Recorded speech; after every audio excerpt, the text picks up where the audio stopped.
It's hump day, right? That's what they call Wednesdays. Wednesday is hump day. It's how they do it. It's that, this is technically our Thursday because we don't do streams on Fridays. It's not something I do. What's up, Jesus? How are you? I hope everything is going well. Karen, good morning. Jesus and Karen, it's always one of you who's first and second. You're always always the early crew. I appreciate it. What's up, Emberg? Good to see you. It was lovely meeting you in Boston. I hope you had a wonderful time. What's up, Daniel? How are you? What's up, Matthew? Good to see you. B-Dub, what's going on? See you in Nebraska, and I'm stoked for it. What's up, Kyle? What's up, Angela? You're giving blood. That is very, very cool of you. Stay safe. Make sure you drink the juice box they give you. And I applaud you. And I am doing well. What's up, Anna? What's up, Andre Emberg? You had a wonderful time. I'm glad to hear it. What's up, Victoria? What's up, Poopy Cakes? Codeering, thumbs up to the Misfits shirt. Thank you very much. What's up, JMU? Good to see you. And thank you for the compliment on the show. What's up, Edwin? What's up, Susan? What's up, Tim? Tim says meow. So does Lucy. She's over on her perch again today. So I had to get up a little earlier than usual. I had a conference call in the morning. Morning, because everyone else was on the East Coast except for me. So yeah, I was up early. Lucy got up too, and she was all like, "Oh man, you're up, and it's early, but I want food." What's up, Farkas? What's up, Tiny Hands Trump? Good to see everybody. We are 138, says JMU. Love it. So anyway, Lucy was up all early, and she was like, "Hey, so feed me now." And I'm like, "I'm not feeding you now because I usually do not get up anywhere close to this early. And if I feed you now, you're going to get used to it, and I cannot have that." So I didn't feed her. And then she just started chilling a little while later. It's like one of those things. She's like, "I guess I just don't get food anymore. I guess for the first time ever in my life, for the first day ever, I guess everything's different. And he's just not going to feed me now." And then, of course, I fed her. And she's like, "Oh, great. Sweet." So I guess she accepted. We are at 30. So we are going to officially begin. Welcome to Get Your News On with Ron, the world's first viewer-curated streaming news show. What does that mean? That means you guys tweet me the articles. You drop them in our Reddit subsection. And that is how we build the show. I'm seeing everything for the first time. We're all seeing everything for the first time. We're all figuring things out. Thank you so much for being here instead of watching the Mueller Report live. I appreciate that. I know I'm competing up against that. So I appreciate you picking this. I really do. I wore a Misfits t-shirt for the occasion. Let's go to the song of the day first then, shall we? Song of the day today, Gang of Four, Damaged Goods. Why is that the song of the day today? Well, if you remember yesterday's interview with Chuck Mertz, I wanted him to throw a song at me. That's the song he picked. So that's why that's the song of the day. I told him, I was like, you give me a song, I'll make it the song of the day tomorrow. So that's the song he picked. Gang of Four, for anyone not familiar, that is a post-punk group out of the UK. They're from Leeds originally. They started in 1976, kind of like dance punk, funk punk. They kind of were one of the pioneers of that whole genre. Really good stuff. If you like The Clash, if you like that style of music and the kind of Manchester post-punk stuff, even though they're not a Manchester band, they're from Leeds, you will love Gang of Four. And Damaged Goods kind of follows in that vein. It's the classic Gang of Four tune, very dancey, very clever, great lyrics.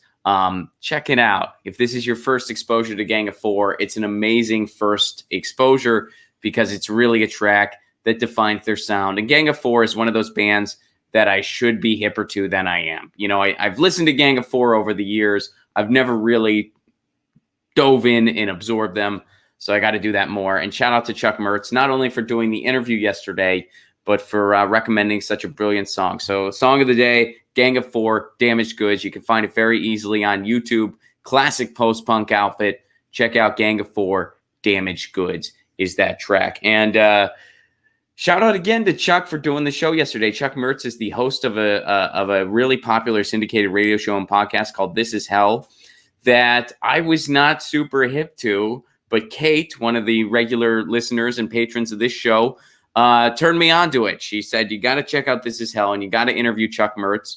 I did a Patreon post not too long ago where I said, hey, who are some folks you want me to have on the show? Give me some guest ideas. She recommended Chuck. She had been mentioning Chuck to me for a while. She said she thought we would get along pretty good. And after interviewing him yesterday, I can see why. We're both lefties. We're both big punk rock fans. And we both do a lot of broadcasting projects. And we're both not really accepted in the commercial world at all. So I can see why Kate thought we would get along. We have those things in common, and I really enjoyed talking to him. I really had a fun interview with him. You can check it out. It's on the YouTube channel now. It's up. It's just the full interview, and it's just called Chuck Mertz from This Is Hell.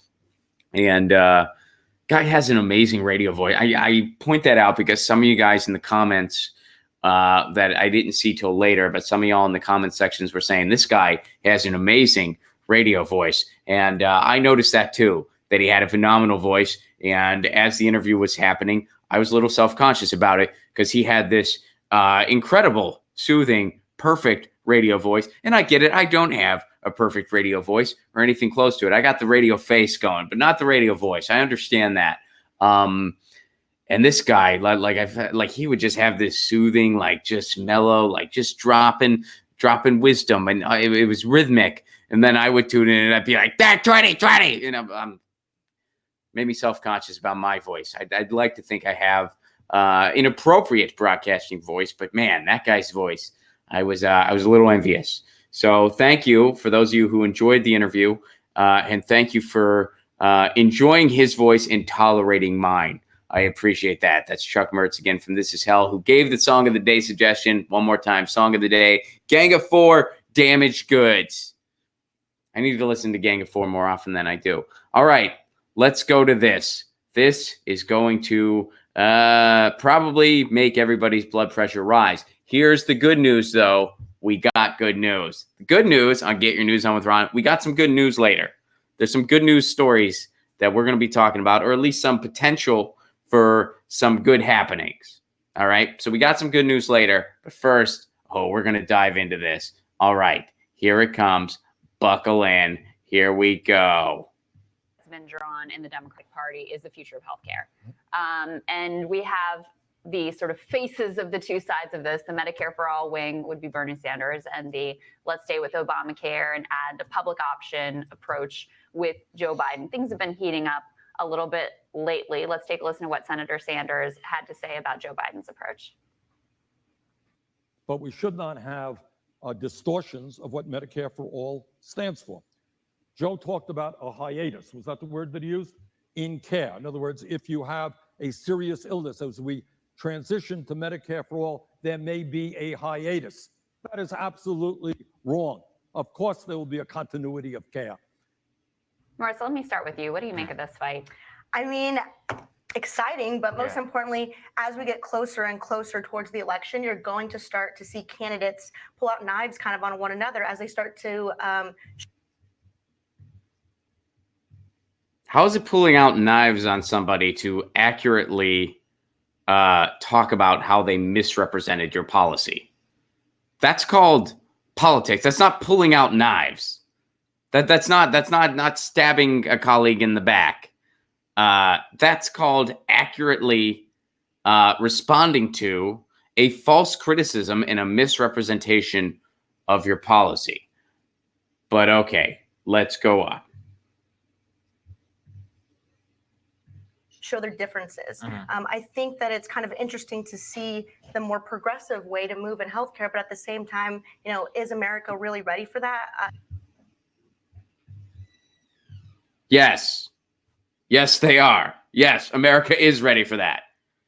Medicare for All got a standing ovation on Fox News. It got applause and a standing ovation at a Fox News town hall.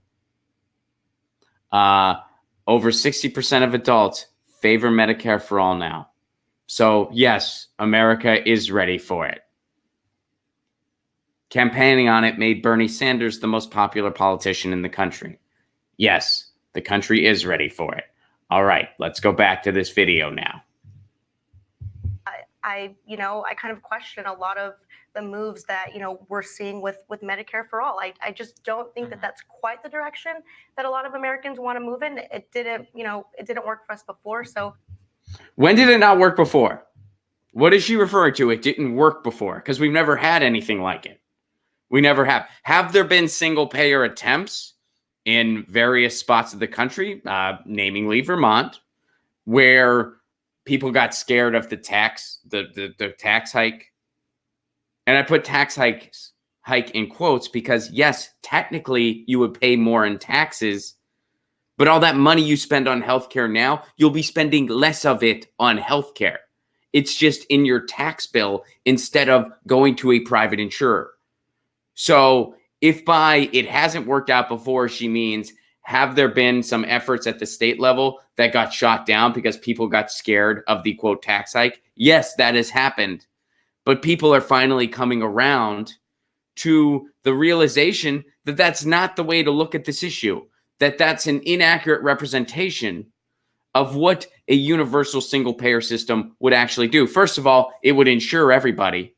Second of all, yes, we would technically pay more in taxes, but that's because all the money we're spending on healthcare now wouldn't be spent there. Instead, it would be spent in taxes, and we'd be spending less of it. So the right way to look at it is, hey, how much of the GDP do we spend on healthcare now?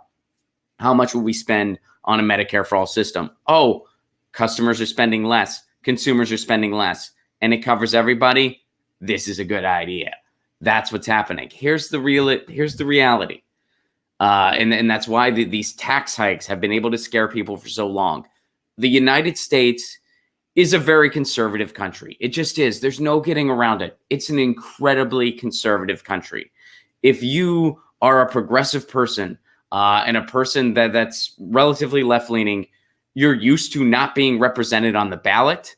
You're used to not really feeling great about anyone you may vote for or not vote for. You're used to really having to break through the propaganda when it comes to initiatives that you care about and ballot ideas that you care about. You're used to all that. The one amazing thing that Bernie Sanders did in 2016 is he made us realize that we're not as alone as we thought we were. There's actually more of us than we realized, and this is a good thing. So, I'll quote the great punk poet Attila the Stockbroker, who, by the way, check out Attila. In his song, Guy Fawkes' Table, which has been the song of the day before, he says, and he's singing from the UK perspective, by the way. He's based in the UK. But he says this: we need a real socialist party, not just some establishment front, not another small sect, but a movement with the power to change and confront. We need an electoral system that gives every voter a voice because we're fed up with voting for wankers and we have the right to a choice. He's thinking about the UK, by the way. Imagine if that dude lived in the US. Imagine that he'd be like, you've got to be kidding me. Wow. Grass is always green. I'm going, wow. I thought labor was bad. Wow. You guys, your quote left-wing party is to the right of the Tories on certain issues. And yes, it is, by the way. The Democrats, when it comes to healthcare, are to the right of the Tories. UK's right-wing party, by the way. So anyway, if that's what she means by it hasn't worked before, that, yeah, tax scares using right-wing messaging, because we're an incredibly conservative country, has scared states away before, then yes, that propaganda has worked in the past. But I think we're getting past it. All right, so let's go back to this video that is just spectacular. All right. I think it's going to be interesting to see it play out and move We forward. should also note, before we go to you, Antoine, is that the deputy campaign manager for the Biden campaign says that defending Obamacare is how Democrats took back the House.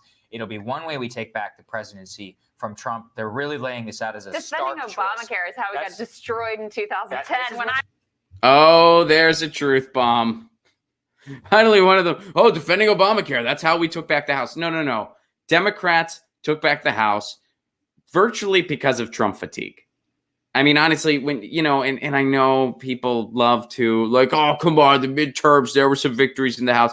Yes, there were. And it was largely Trump fatigue that got a lot of those victories. It wasn't a blue wave. It was a blue trickle. And it was largely because of Trump fatigue and because of some progressive momentum. So, okay, it was not, I mean, did you hear about defending Obamacare in the midterms? Did anyone hear about that? Did anyone hear about that? No, I don't think so. So, oh, defending Obamacare, that got us back to the House. And then this other person straight up dismissed that. Like, actually, that's what obliterated us in 2010 when I ran for Congress. They say that in the video. So, all right, let's keep going in this video. I ran for Congress. This is what they say. They say, we're going to run on the back of Obamacare. We're going to fix it, take away, bring back the individual mandate. Focusing on that is a realistic solution, not Medicare for all. What do you think? So a couple of things. There's a lot to unpack about healthcare. Number one, it is the number one issue. It was in 2018. It's and true. Every poll I've seen about 2020 ranks it as the top issue going into 2020. The second thing Democrats cannot forget is that we were able to sentence the Republicans to a minimum of 2 years hard time in the minority because we beat them on healthcare and reminded people about their failures on healthcare. The third thing I have to remind people is that we won on the fact that we have to do something about improving and fixing the places in the ACA where it was broken and reminding people that Republicans want to take away healthcare. I don't think we can. No, all right. So the first couple points that were made were good points. Nothing was being done on healthcare, like literally nothing. We had nothing at all. So it was addressed when Obama took office. And keep in mind, Obama, a lot of folks were excited about him. He didn't want to do single payer. He didn't want to do Medicare for all. And that was clear. Some folks were hoping he was going to, but he did not campaign on it. So they addressed it. And that was something that people were like, okay, great. Then Obamacare actually unrolled. And it was essentially Mitt Romney's healthcare plan, which was thought up by the Heritage Foundation, I believe. And it still left a lot of people out in the cold. A lot. About 30 million, I believe. So people thought, okay, this progressive idea for healthcare didn't work. We're going back to the Republican side of the aisle. And the Democrats went on to get wiped out. So now people are weary of Obamacare, quote unquote, which is, it's not Obamacare. It's the Affordable Care Act. That's what it is. It's the Affordable Care Act. And it's essentially Mitt Romney's healthcare plan. People are wary of it now. They're tired of it. They realized it wasn't actually the fix it was supposed to be. So, and again, I heard nothing in the midterms about, oh, we're gonna keep going with Obamacare. This thing that has failed, that has made people mad on all sides of the political aisle, by the way. On the right and the left, people were frustrated with Mitt Romney's healthcare plan, aka the Affordable Care Act. So this idea that people are excited about fixing Obamacare, that's just false. What is happening is that people are clapping and standing up for Medicare for all on a Fox News town hall. Fox News. That's happening. And in every debate, when Medicare is brought up, people cheer. Medicare for all is brought up, people cheer. People cheer and applaud it. That's why pretty much every contender is trying to attach themselves to it to some degree. With a few, except Biden's not. And look at how well Biden is doing. All right, but let's go on in this video, see if there's anything more to this. Yeah. Afford to get into a political battle about whether Medicare for all is better than fixing and strengthening ACA. Wait, what did you just say? We can afford to get into a political battle about whether Medicare for all is better than fixing and strengthening the ACA. I think we can't afford to have a policy discussion about which policy is going to give people health. We can't afford to do that. What does that mean? Like we can't afford politically. We can't afford monetarily. What does that mean? Like this guy made some pretty good points at first. Like the first couple things he said, he's like, hey, look, the Democrats addressed healthcare. Republicans didn't want to do a thing at all. They addressed it, and people got on board. People wanted a solution. People know how pressing our healthcare situation is. It is the most important issue. It is such an important issue. That's all true. And then the ACA didn't go so great. So it wiped the Democrats out pretty much. First 2 points that guy made were true. Those were good points. Then he went on to go, oh, but so fixing the ACA, that's what everyone wants to hear. No, it isn't. No, it isn't. Oh, we can't afford to talk about what's better, Medicare for all or the ACA. What are you talking about? We can't afford. Does this panel know what a primary is for? Do they know how it's supposed to work? I mean, correct me if I'm wrong. My understanding of a primary, and I know since 2016, apparently all those rules have changed. But my understanding of a primary, because I guess I'm going down with the ship on this one, is that members of a party are supposed to talk about different policy ideas, discuss different policy ideas, see what the constituents want. So that way, when it's all over, the strongest candidate possible with the strongest platform possible that the base wants is the nominee. That's my understanding of a primary. I guess maybe that's incorrect. Based on what's happened from 2016 to now. But that's my understanding of a primary. And but this is my understanding of a glass. I drink water from a mason jar. I don't see any mason jars on that panel table. Not one. Maybe that's the problem. Okay, so we heard from everybody. And here we go. So that's from the Hill. And that is their discussion on healthcare. There's more to it than that. We're not going to go through the entire video. But just right away, we don't have time. We got to just fix the ACA. People are excited about that. Where are people excited about that? Where did you hear about that in the midterms? So you see just a list of false claims they made. Oh, the midterms. The reason there were Democrats pickups in the House is because people were talking about the ACA and how excited everyone was to fix it. And the one member of the panel dismantled that. And then, people aren't ready for Medicare for all, even though poll after poll shows that people are ready and the majority of Americans want Medicare for all. And it got a standing ovation at a Fox News town hall. And most of the leading contenders for president are trying to attach themselves to it in a way where they don't displease the donors. So there you go. And a couple good points made at first by the one gentleman. And then he went on to say, oh, yeah, and fixing the ACA, that's what everyone wants, even though the ACA just made everybody mad. All right. So there you go. All right. But healthcare is a big issue. That much is true. Let's move on to some more news of the day, shall we? All right. So let's see. We're not going to do the good news now. We're going to do the bad news first, or not even so much bad news. But we'll just do other news first. And we'll do the good news last because it's fun to end on good news. So here's an article that we're going to have some fun diving into a little bit. And this is about Tulsi Gabbard. We'll stick with some election news here. Democratic activists worry Tulsi Gabbard will launch a third-party presidential run to help Donald Trump win. So this is news. Ronald Reagan famously postulated an 11th commandment, thou shalt not speak ill of any fellow Republican. Democrats desperate for a united front against President Donald Trump have hoped their presidential candidates this year would follow a similar decree. Okay, so right away, what do we get? Right away, we get the kind of Democratic establishment playbook. First of all, channel and celebrate Ronald Reagan. Republicans do that, and the Democrat establishment does it. Number two, talk about how, and this is specific to the Democratic establishment, obviously, talk about how we got to be united to beat Trump. And that's all that matters. So, hey, we have these shitty donor-friendly policies that do not help anybody, but we got to be united to beat Trump, and that's all that matters.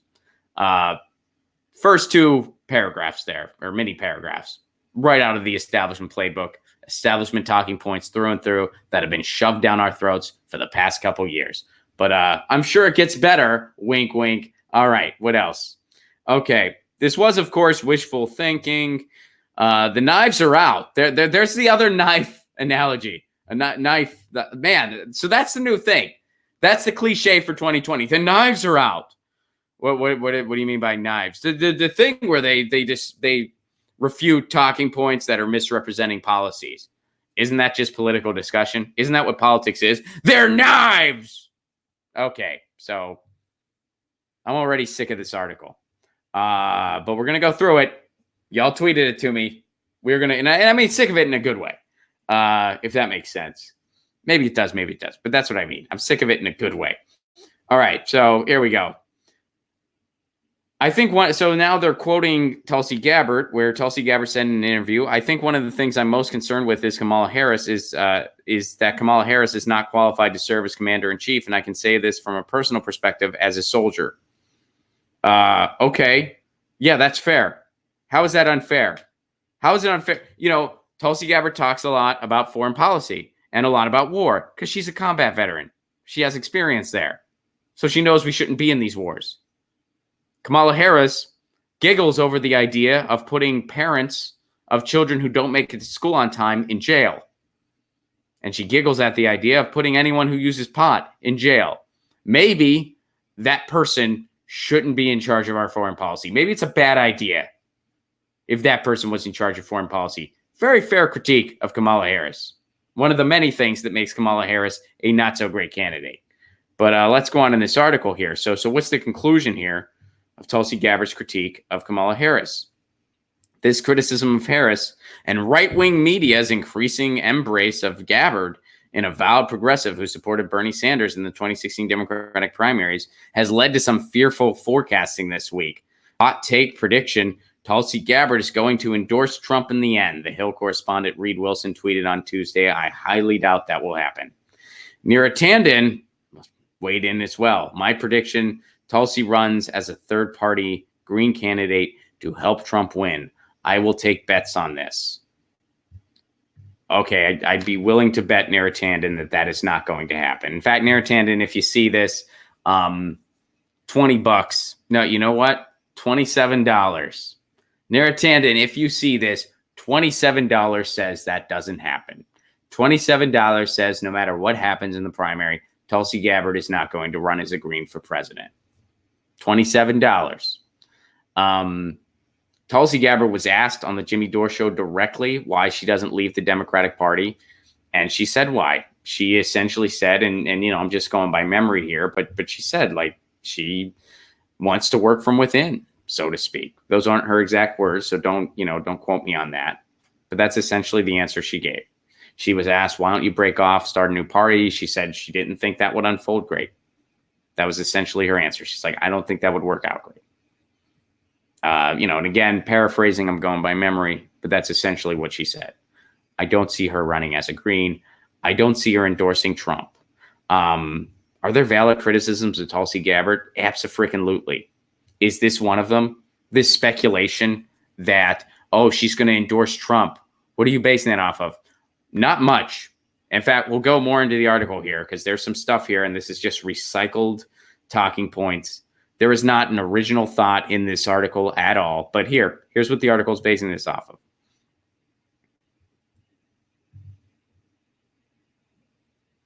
Political scientist and former Clinton administration appointee. Okay, so this Clinton appointee is agreed with Neera Tanden here. So here's what they're basing this off of. Gabbard unquestionably is a progressive outlier. The Samoan-American Iraq war vet met with Syrian dictator Bashar al-Assad. Yeah, because doing that is her job in 2017 and publicly questioned whether his regime was responsible for chemical weapon attacks in his country. So does the OPCW. She once held homophobic views. That was years and years ago. She has apologized profusely for that and has a 100% voting record with the HRC. the leading group for gay rights. She has a 100% ranking with them. And is determinedly opposed to the U.S. playing international cop. How is that a bad thing? And what makes her a progressive outlier for having that view? Progressives are anti-war. That's part of what makes a progressive. Okay, the 38-year-old who has frequently appeared on Fox News, that's a good thing. You should be trying to reach as many people as possible. And Fox News, which, don't get me wrong, Fox News is a despicable outlet. It's no less despicable, it's no more despicable than the rest of the corporate media. Our corporate media is a disaster. MSNBC, CNN, Fox News. In other countries, the media structure we have is illegal. It's not legal in other countries, the media structure that we have, which is essentially just give the media away to corporations without any type of protections for consumers and voters whatsoever. In other places, that can't happen. Like it literally cannot happen because they actually care about the idea of having a democratic society. They actually entertain that notion. So anyway,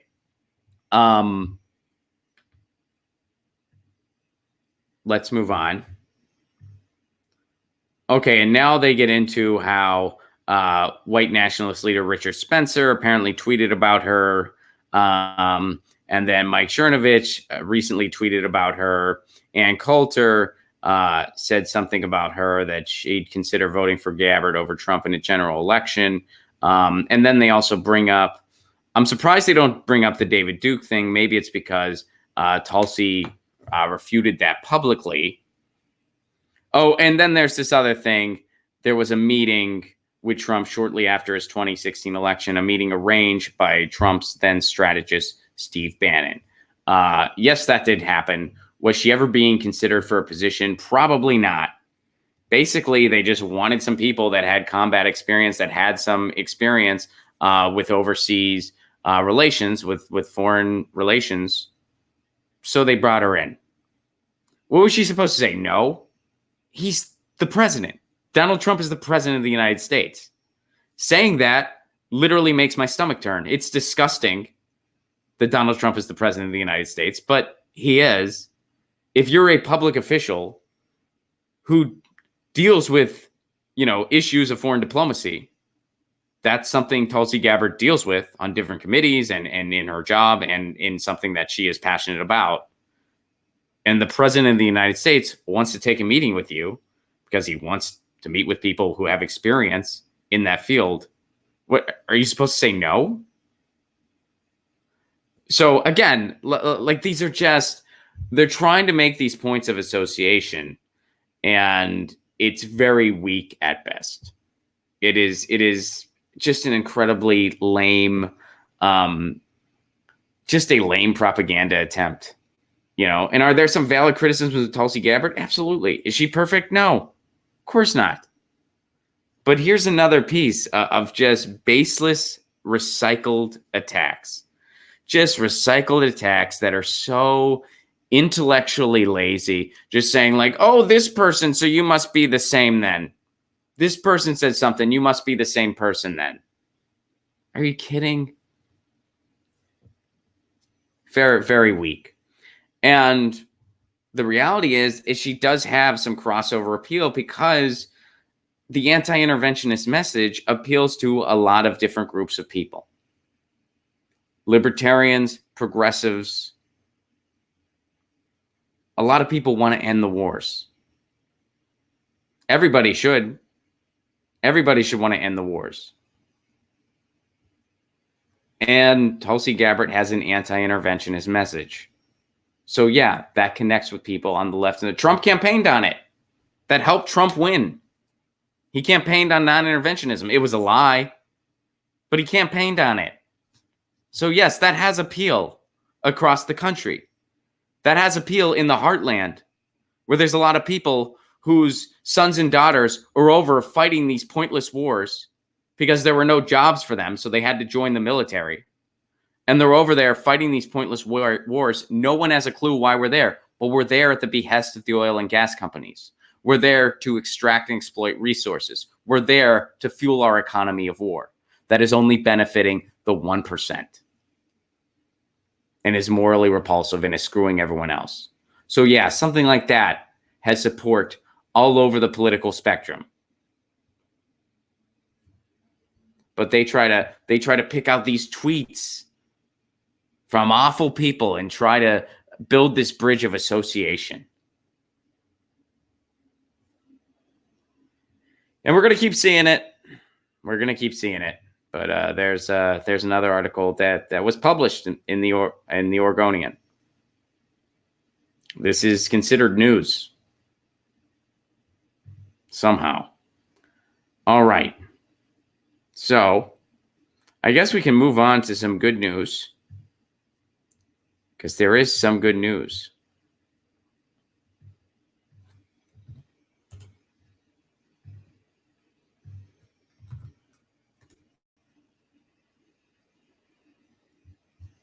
So check this out. House lawmakers introduced a bill banning facial recognition tech in public housing. We should ban facial recognition tech completely, but, you know, a start's a start. A group of House lawmakers this week introduced a bill banning facial recognition technology from public housing, the first federal proposal of its kind. Representatives Yvette Clarke, Ayanna Pressley, and Rashida Tlaib are planning to introduce the bill by the end of the week, a source familiar with the legislation told The Hill. The No Biometric Barriers to Housing Act would prevent facial recognition technology from being installed in housing units that receive funding from the Urban of Housing and Urban Development. It would also require HUD to submit a report to Congress about how facial recognition technology is impacting tenants, how it's impacting vulnerable communities, what it means, why housing units are using it, so they can then determine the best course of action. And this legislation was first reported by CNET. The bill emerges as the House ramps up its security of the sensitive technology, which scans people's faces for the purpose of identifying them over the past month. And this technology, by the way, is a huge overreach for law enforcement. And by the way, it's faulty 98% of the time. Who does it affect in particular? Minorities and people of color. It's faulty 98% of the time. We are already such an over-policed society, and it just amplifies that by a bunch. And there's already been plenty of reports of law enforcement officials using this technology without a warrant, using it without any basis whatsoever. Oh, and by the way, they're going to make this technology available. Silicon Valley is going to make this technology available to private companies too. So they can just kind of have all this facial recognition software, do whatever the hell they want with it. So there's a bill out there to at least outlaw this in housing, and it does have some support from Fight for the Future. Here's what Fight for the Future has to say about it. Full disclaimer, an organization that I have collaborated with and continue to collaborate with. We did a net neutrality campaign together. But here's what they have to say about it. Fight for the Future welcomes legislation to ban facial recognition surveillance in public housing. CNET is reporting that Reps Yvette Clarke, Ayanna Pressley, and Rashida Tlaib are planning to introduce a bill this week that would ban the use of facial recognition. Fight for the Future, a leading digital rights group that has called for a complete federal ban on government use of facial recognition surveillance, welcomes this legislation, reportedly titled the No Biometric Barriers for Housing Act. Here's what Evan Greer, Deputy Director of Fight for the Future, says. She says, facial recognition surveillance should be banned everywhere, but keeping it out of public housing is an excellent start. This type of invasive surveillance technology is often tested on and disproportionately used to target poor people and people of color. If public housing units become a panopticon of automated face scanning and monitoring, it will mean more people in prison, more police abuse, and more families torn apart. Surveillance of poor communities isn't about safety, it's about social control. Everyone deserves liberty and privacy in their own homes. No one should have to choose between homelessness and losing their basic rights. Well said, Evan, and we'll try to have her on soon to discuss this further. But right now, there's some good legislation out there to ban facial recognition in public housing. Should be banned completely, but start's a start. This is good news. All right, consider that news gotten, and it's some good stuff. All right, let's have some more good stuff. So Tim shares this with us. This is from Tim.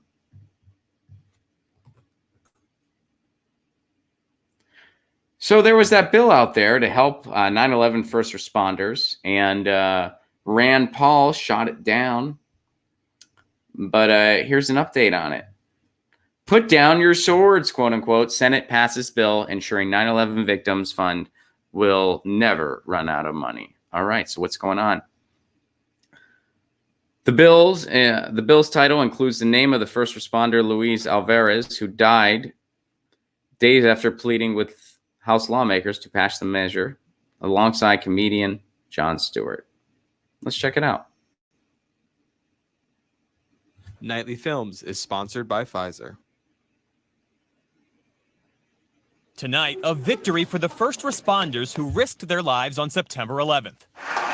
Cheering from above the Senate floor. Expression of approval is not permitted in the gallery. As a bill passes to permanently pay for the 9/11 Victim Compensation Fund. The yeas are 97, the nays are 2. The bill is passed. The two senators voting no, Republicans Mike Lee and Rand Paul. He's both holding on. introducing measures to He won't cap give up. payouts, which failed. This should never have been a fight.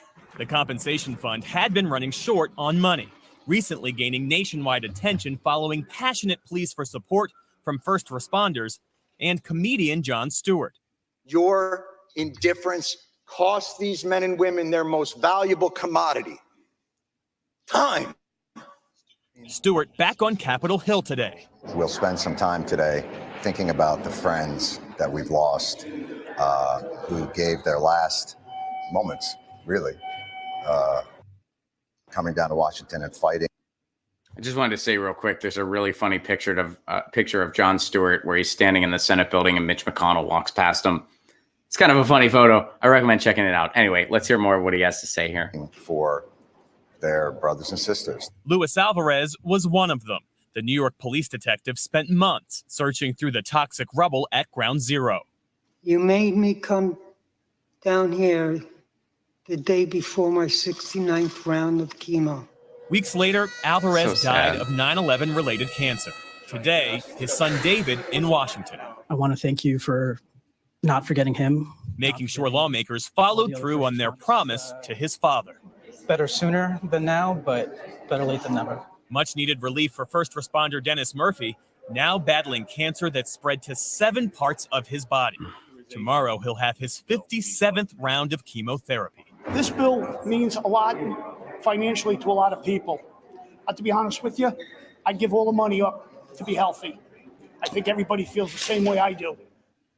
The next step is for President Trump to sign the bill. A White House official says he's expected to do that in a Friday afternoon ceremony surrounded by some of these first responders. So it's bittersweet news there. You know, I mean, obviously it's very sad to hear about the folks with cancer and Louise who's no longer with us. But that is a little bit of good news that it passed the Senate, and I have a feeling it'll likely be signed by Trump. I'd be surprised if he didn't sign that. So that's a good thing, and we'll continue to watch it unfold. But it's a little bit of good news that 9/11 first responders are going to be taken care of in this manner, and it certainly doesn't undo the damage of those who now have cancer, and of course those who lost their lives. But this is a little bit of good news that I know Rand Paul kind of stabbed it in the back, but it went through the Senate. And Rand Paul held on. He was one of the 2 nay votes, but it's good that this happened. So there's some good news gotten. Let me go to you guys, see what you all are saying. And that is how we'll end. George Allen, thank you very much for the super chat contribution. The Mueller testimony is as dull as Watergate. When I was a kid, Watergate interrupted Sesame Street and the electric company. I'm still mad, and I'm 57. That's funny, George. So I've only read bits and pieces of feedback from the Mueller report. I didn't stream it at all this morning. I was doing other things, and then I'm here now, and we're not really talking about it. But everything I've seen, it seems like it was pretty underwhelming. And it seems like if Trump, there was one headline from The Hill that if Trump is going to face any consequences whatsoever, for obstruction of justice during the investigation, it'll happen after he's out of office. So, Dan Campbell, thank you very much for the super chat contribution. I appreciate that very much. Thank you for that. The black and red looks good on Ron. Thank you, Jennifer. Thank you very much. You mean the t-shirt?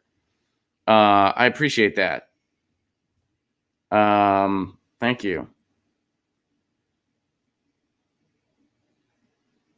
Tim Flowbug, Jon Stewart being a good person. Absolutely. Yeah, he did a good thing here. Edwin Medina, disgusting politicians. Yep. Let's see here. Angela got through her blood donation. Good job. Yeah, awesome. I hope you're eating a cookie. They usually they want you to get some sugar, right? So you probably got a juice box and a cookie. Eat it and enjoy it. You've earned it. Enjoy that cookie. Have it with some coffee. Have it with some coffee. Good job, Angela. You know what? I'll make a confession here. I always do other things when it comes to that. And I think donating blood is a super good thing. I'm just one of those people, if I see the blood come out of my arm, I'll pass out. I don't mind getting shots. I don't mind needles, but drawing the blood coming out like that freaks me out. So I've not been able to do it. I want to. I'm just so freaked out. It's so important to do. And I have loved ones that have gotten transfusions and stuff like that. I have a good friend who I was actually talking about him yesterday. His kidneys failed. And so I know how important it is. But I've just never been able, like I've gone in and I was shaking so much that they just couldn't do it. And then I've also not been qualified before because of various tattoos and piercings, because that like puts you out for a year, and then certain travel also puts you out. So never been able to do it. And I'm not proud of that. I'm really not. But I'm hoping to overcome that, because it is very important. But yeah, like it was like I would just be shaking so, but they're like, you can't. And I'm like, dude, the needle doesn't bother me. Like none of that, like the feeling does not bother me, but it's like the blood coming out of my arm just freaks me out.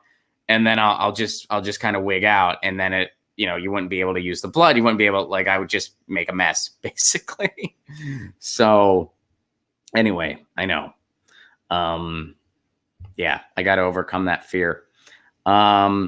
Ron, what's your opinion on Tulsi voting for the anti-BDS bill? Well, it wasn't just her. A lot of other folks voted. I'm not crazy familiar with the bill as of right now. I've only read an article or two. What I'm speculating right now, and again, I need to read more into it. What I'm speculating right now is that, my understanding of the bill was that it kind of does, say that the BDS is not embraced, by government, but it also says that people have the right to do it, that people can participate in the BDS movement without, consequence. So I think, and again, I'm just speculating, that I think that some of the folks who voted for it, where it comes as a surprise, I believe that Ro Khanna did. I believe that Tulsi Gabbard did as well.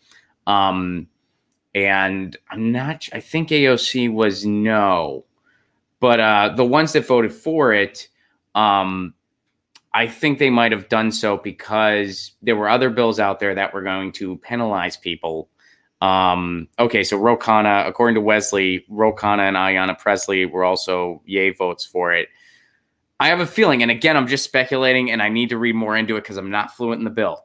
But my speculation at this point in time is that the progressives that voted for it, they likely voted for it because their train of thought was, okay, this bill protects people who participate in the BDS. It allows them to participate in it versus potentially condemning them. And even though those bills that kind of outlawed it, which I think there was a bill that Chuck Schumer was pushing through, I think that, obviously, that's a lot worse, a bill that condemns people participating in this and penalizing people under the law for participating in BDS. Obviously, that is way worse. So I think that some progressives might have thought, okay, this is a compromise to make sure that doesn't happen. That's my guess. That is my guess. I'm not totally fluent in the bill. That's what I'm speculating. Was that the right decision? I don't know. At this point in time, I don't know. But that's my guess. Let's see.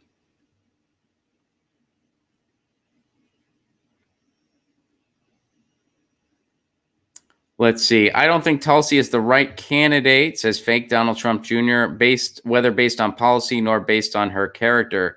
Please switch your support at Ron Placone. Fake Donald Trump, please find, when did I say, I mean, I like Tulsi. I've made it very clear that her and Bernie are my first two choices. But I never said I was for sure going to vote for her in the primary.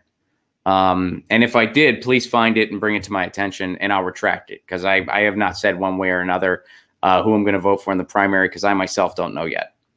So, you know, please find that video where I said I was voting for Tulsi Gabbard. I don't think I ever did. I don't think I ever said that, because I don't know who I'm voting for in the primary yet. I will say that Tulsi and Bernie are by far my top two. I will say that I want to see those two together on a ticket.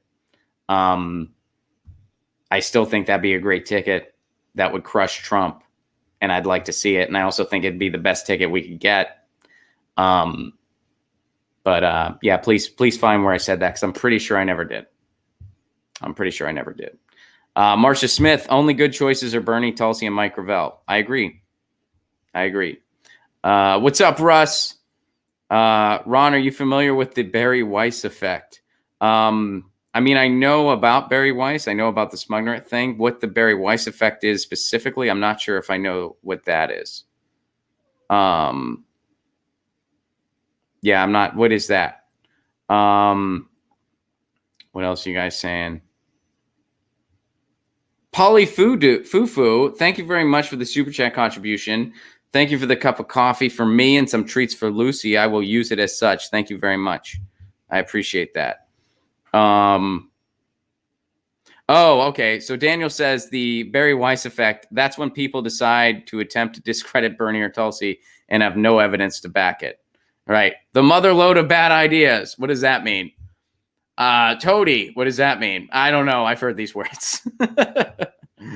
Really funny Jimmy Dore show video clip about that Joe Rogan interview. I recommend it. I'm not in it, but my jokes are. I wrote a lot of jokes for that clip. So I really like that clip a lot. But yeah, there you go. So I think we're out of time. All right.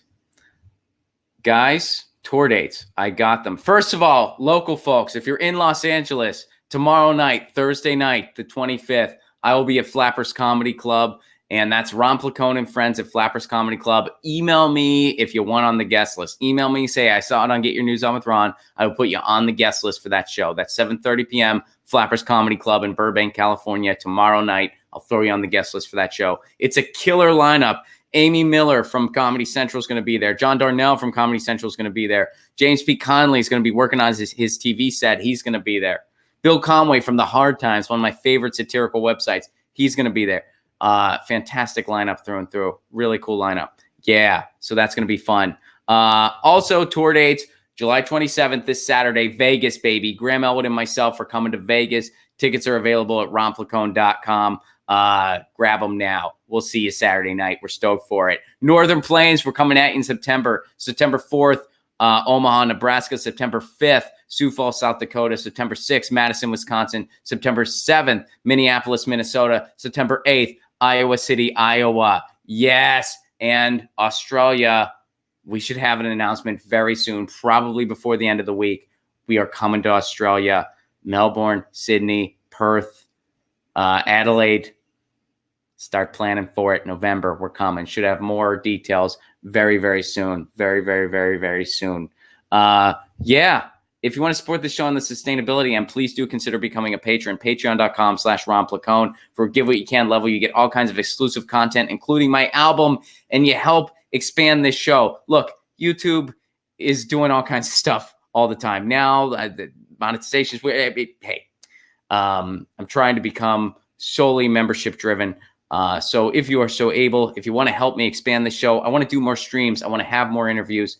Patreon.com/Ron Placone for Give What You Can level. And if you can't or you're not able, totally understandable. No worries at all. Please do like these videos, share these videos, make sure you're subscribed, ring the bell, and make sure you're subscribed. They unsubscribe people all the time. So please make sure you're subscribed, like these videos, make sure you have a window playing where the ads play through, and don't just do that for me. Do that for all the content creators you know and love.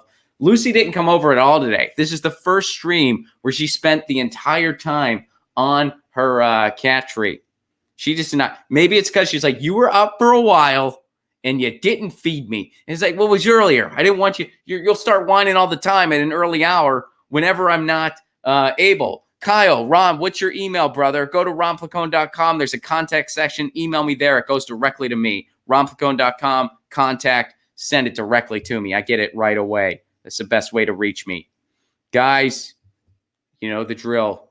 Lucy says meow. I say, we'll be back tomorrow, same time, same channel. You know the drill. And in the meantime, Lucy says meow. I say peace. Oh, and Lynn, I see you over there on the Periscope. I will see you on Saturday in Vegas. Can't wait to see you there. Lucy says meow. I say peace. Peace.